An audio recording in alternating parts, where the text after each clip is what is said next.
recognizing and thanking Minister Simmons for joining us, underlining the importance that is attached to today's workshop. Our partners, the WTO, Clarice, thank you for coming all this way with our colleagues from the fund. The CDB, Therese, thank you for hosting us in your August facilities, and also for your ongoing support, increasing support for the regional trade agenda. And Milton, the CRFM has been a pillar of the process. And I would therefore want to make my point of departure the way in which CARICOM has approached the negotiations. We have approached it collectively, strategically, deliberately. The preparations have blended the expertise of our fisheries authorities and our trade experts. Our positions have all been grounded in the realities of our seas and our regional policies. And the outcomes that have been seized so far have been done with deference to the positions that CARICOM has outlined. Milton has indicated a persistent concern about ambition, but in a multilateral negotiation, it's not usually the highest common factor that prevails. It's the lowest common denominator. So we will need to continue to be realistic in our efforts. I won't try to preview the workshop in opening remarks, because that's the purpose of the workshop. I'll just perhaps say a little bit about context. First, the WTO is not an institution that typically delivers outcomes. In 25 years, it has delivered 1.5 multilateral outcomes. So that's my first observation. Trade facilitation and part 1 of the fisheries agreement. The fisheries text is a test, as Clarice has signaled, of the WTO's reach into an area that was flagged in the Marrakesh Agreement.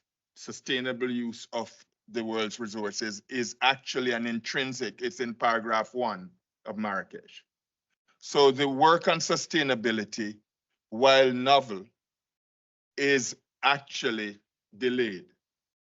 How to do it, however, remains a significant challenge. Many of us will recall that in the past, the WTO and its sisters, the IMF and World Bank, were the subject of persistent protests.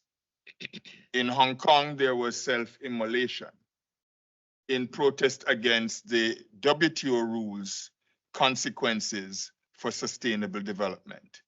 Today, we're sort of flipping that script, where the WTO is embracing the Marrakesh principle and seeking to address sustainability. The challenge to that comes from 2 directions. One, from the existing concern that developing countries have maintained that not improperly managed sustainability-related measures could become a double-edged sword that is used against the interest of developing countries. And that is why labor, climate, and other things have been pushed back on investment, for example, by certain countries.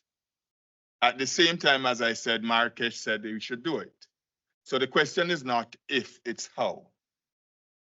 The other point of departure, besides concerns about policy space, are from the other side, the WTO GATT purists, who feel that the WTO must do trade and trade alone, and trade interpreted in its strictest sense, countering distortion and promoting liberalization. In fact, fisheries subsidies are already disciplined insofar as they impact trade in fisheries products.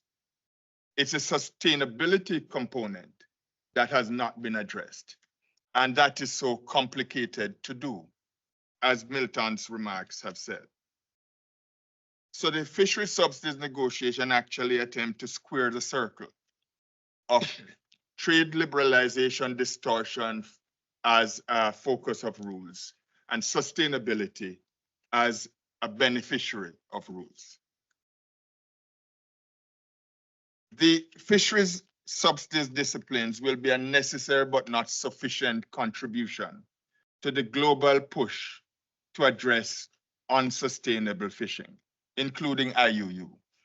In fact, in previous encounters with our regional fisheries authorities, I mentioned the Al Capone principle. That is, the subsidies that support large fleets that engage in IUU allow them to do more, farther, longer, deeper than they would on strict market-based participation. But once, and with our limited coast guards, you can't chase everyone. You can't catch everyone. Already we impound vessels. We lock up errant poachers, but that is only a part of the puzzle. Based on the first set of rules delivered, you can follow that vessel. You can find its operator, and you can call on its country of subsidization to discipline the subsidies provided to it. And we have to remember that getting coastal state capacity in IUU determinations was hard fought. Came from significant quarters. So I want to rest by saying that much has been achieved in the interest of the region, particularly in aspects of phase one. The ambition levels remain to be seen in phase two, and that is always going to be a trade-off.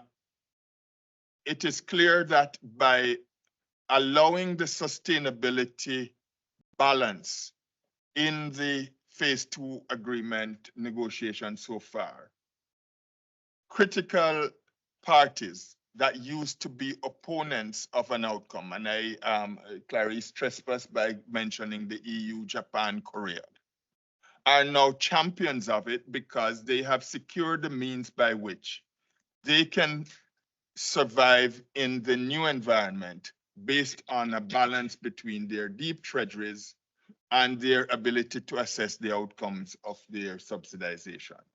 That is not available for others, and that is why you see, for example, countries like India pushing for this counterpoint to that. If you don't subsidize significantly, you need greater policy space on the other side because you have limited scope and limited knowledge of what you will need to do in the future. So I want to rest there. My time is up.